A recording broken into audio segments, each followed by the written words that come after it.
Hello, I'm Finley Hall. I'm a 20-year-old university student from Winchester, but I'm originally from Essex.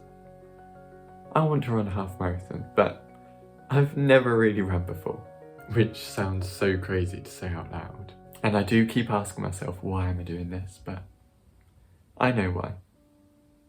I'm doing this for my nan. My nan passed away on Easter, and it all happened very quickly and was very unexpected, and I never truly got to say goodbye. So I'm doing this to raise money for the people who looked after you whilst you were sick. I'm going to run a half marathon, and I'm going to raise money to say thank you.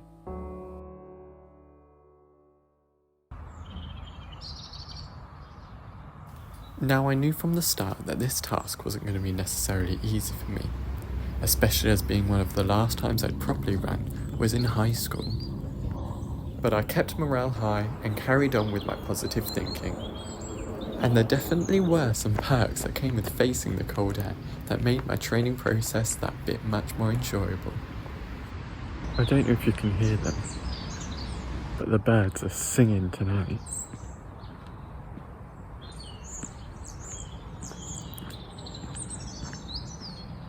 It's kind of magical.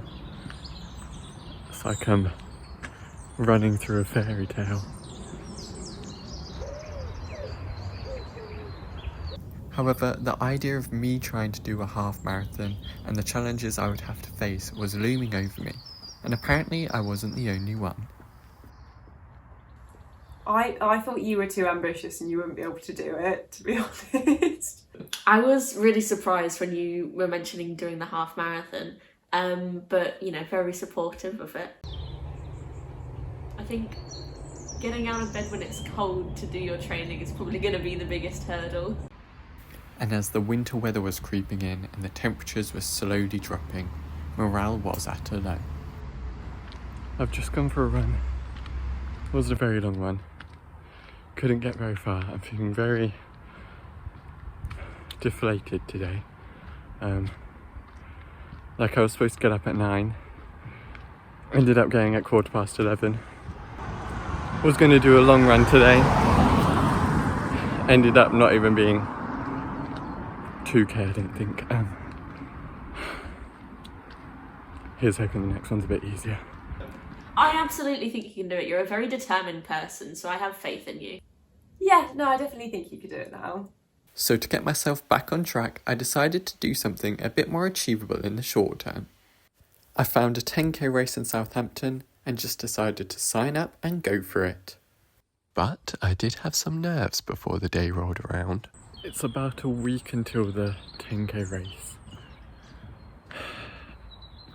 And I don't know if I can do this. Obviously I'm going to give it my best shot. But it's been rather difficult. My legs aren't used to doing this. My body's not used to doing this. I'm doing couch to 5k, except it's actually couch to 10k in about a month. Like I said, I'm going to give it my best. But it is quite hard at the moment. Time to shake off those feelings and prove to myself that I can do it. As the race was to start at 9 and I had to be there for 8 o'clock sign-in, it was an early start to the day, but I was well rested and had the energy I'd need. So, it is 10k day. I'm feeling very nervous but also excited. Me and Callie are just about to head off now. It's just gone 7:30. Southampton, here we come. And after signing up, getting my running number, and having a warm-up with everyone else, we were taking to the start line to get ready.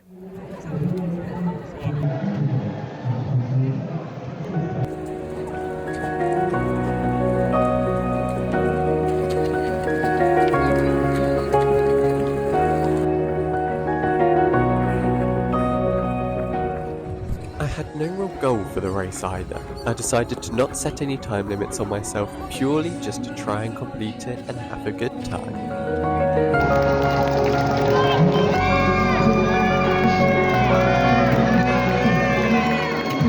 I couldn't believe I'd finished my first ever 10k, and with a time of 1 hour, 1 minute and 20 seconds, I really couldn't be more pleased.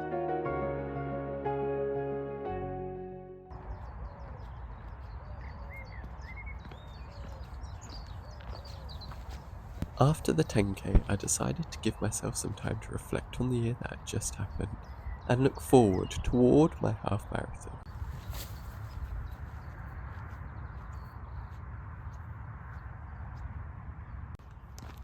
So I went out for a walk to remind myself why I was doing this.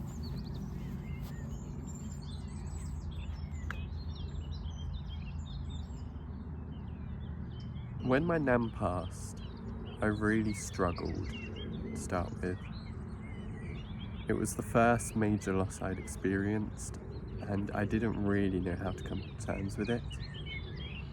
It took me a good few weeks and months for it to properly sink in, because it just didn't feel real.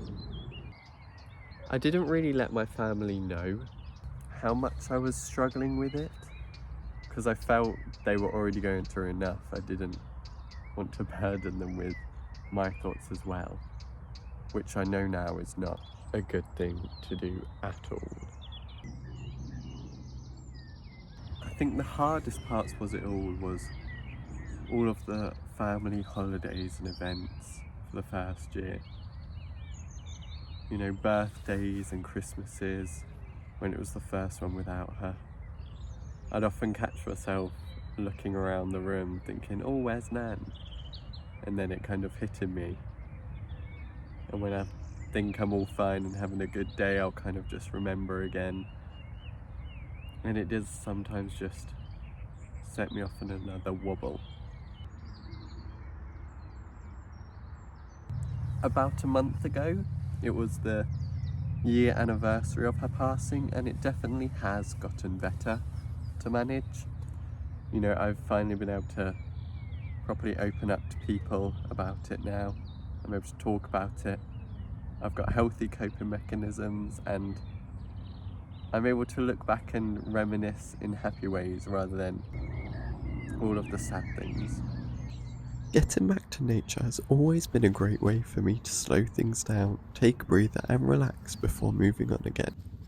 So when I was feeling lost after my nan passed, going for a run and sticking some headphones on was an easy and healthy way for me to have a break. But running isn't for everyone. Do you like running? Absolutely not. No, I hate it. I'm so lazy. I'm not big on running. I have mobility issues, so I can't do high impact sports, so running is incredibly painful for me.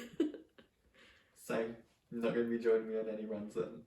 I'll cycle alongside you on while you run. Now, when it comes to doing an event such as a half marathon or full marathon, there's a lot more you can do for your body than just going out for a run. As of recent research, it's been proven that only 32.5% of adults in the UK actually get the recommended 5 a day that they need.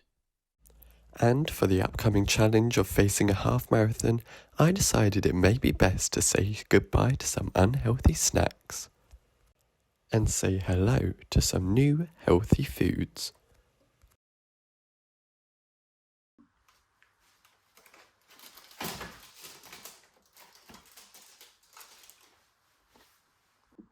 Like I mentioned a second ago, doctors recommend a minimum of 5 portions of fruit and veg a day. It is suggested this is to help lower the risk of serious health problems such as heart disease, stroke, and even some types of cancer.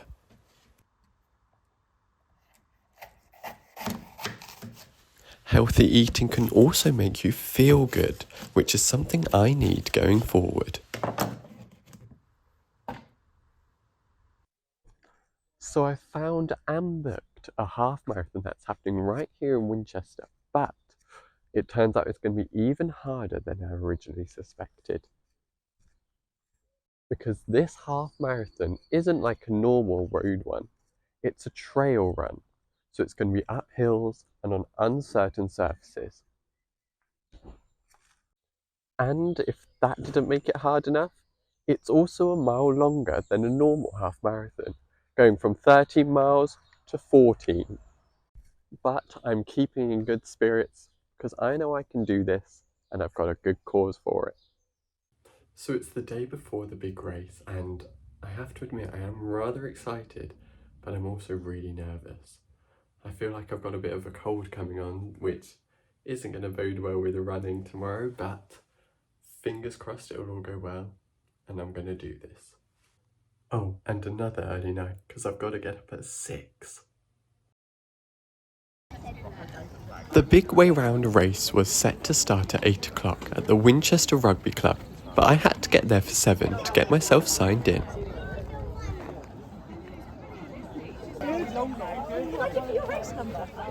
Once I had grabbed my number, I chilled out for a bit before stretching for the run a little closer to starting time.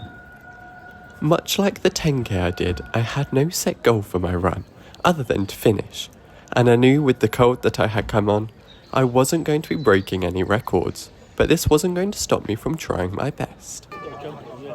Runners were called up in groups to take to the start line, and when my group was called, I got ready, steady, and went. Good luck, Finn. Go run from baby group. The first mile or two of the run was going amazingly. I was on a high of adrenaline and thought nothing could stop me. And then the big hill came.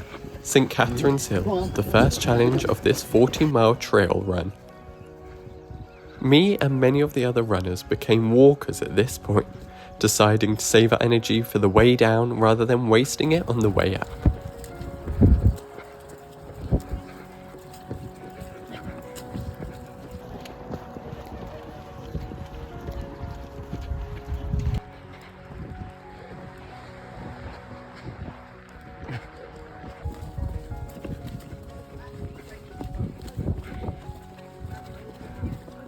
Some amazing views.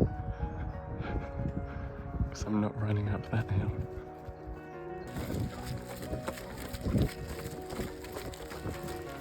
And before I knew it, I was halfway and reaching the first of the 2 aid stations along the way.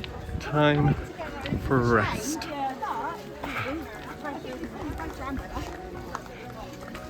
Have a snack.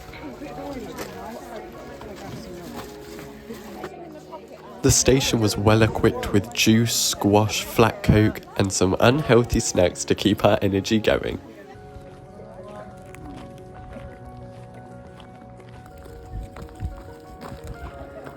Off we go again. Rain started. Can't tell whether I like it or I hate it. It's kind of refreshing, but at the same time, I am getting wet. And yes, I am walking. Give me a break. The trail route was becoming more and more scenic as the time went on, and soon enough I was approaching the final mile and I could see the finish sign in the distance.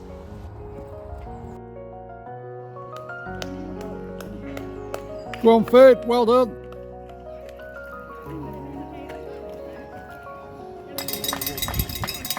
Despite my legs aching in pain, I was so proud of what I'd accomplished, and it just goes to show you can do anything if you put your mind to it.